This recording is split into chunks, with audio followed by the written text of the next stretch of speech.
Kalau global situationnya kelihatan bakal soft landing, apakah Indonesia ini soft landing atau bisa tumbuh sesuai dengan harapan 5,3%? Pak CT, tahun 2022 itu sebetulnya was not an easy year. Kalau kita lihat koreksi yang sangat dalam tahun 2022 dari perekonomian global, bagaimana negara-negara RRT lemah sekali karena most of the year mereka lockdown. Kita bicara Eropa, tadi saya sampaikan harga minyak melonjak sampai $120.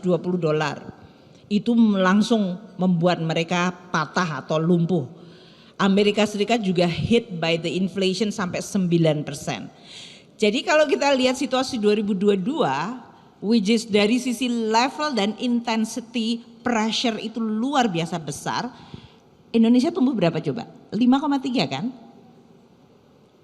Jadi we are good, we are resilient pada saat pressure dunia segitu besar dan bank sentral semua negara menaikkan suku bunga termasuk bank sentral. Sri Mulyani adalah seorang ibu yang punya kapasitas yang cukup mumpuni.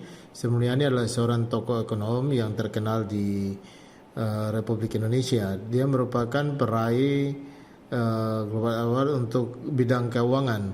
Oleh sebab itu Sri Mulyani dalam kesehariannya juga adalah seorang menteri keuangan yang cukup terkenal di Indonesia dan bahkan dia mendunia. Dia merupakan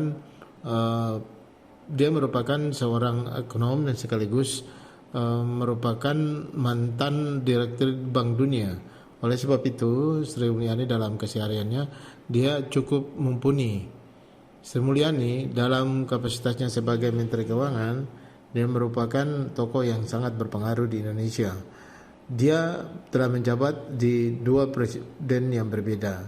Di kedua presiden yang berbeda ini, Sri Mulyani dia cukup menjadi tokoh di dalam kepimpinannya. Namun pada saat kepimpinan Presiden Susilo Bambang Yudhoyono, presiden yang ke-6, dia untuk periode keduanya tidak melanjutkan, bahkan dia ditawarin untuk menjadi salah satu manajer di Bank Dunia.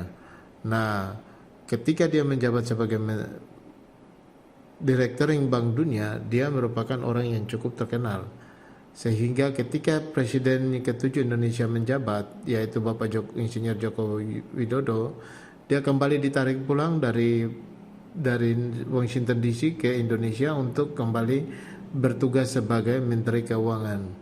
Ketika dia menjabat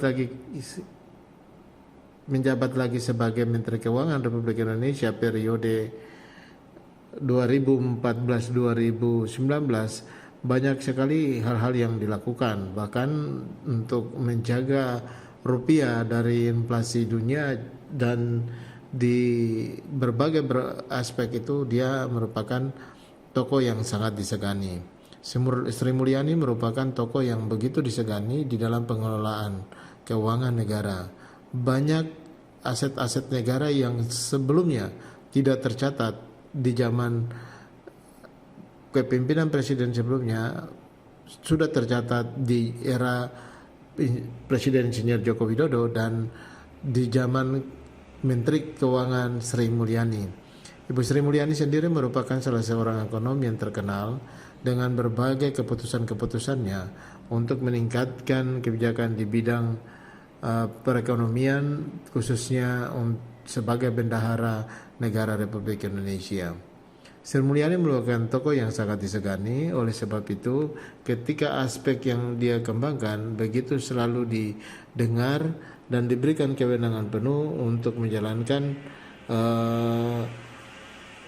kegiatan perekonomian di Indonesia. Untuk itu Sri Mulyani cukup mempunyai wawasan yang begitu bagus untuk menjaga stabilitas keuangan Indonesia. Sri Mulyani merupakan tokoh yang juga disegani, bukan saja di level Indonesia, bahkan di Asia Tenggara, bahkan di level Asia, bahkan di seluruh level dia cukup disegani. Oleh sebab itu Sri Mulyani ini cukup berpengaruh di dalam menentukan kebijakan perekonomian Indonesia.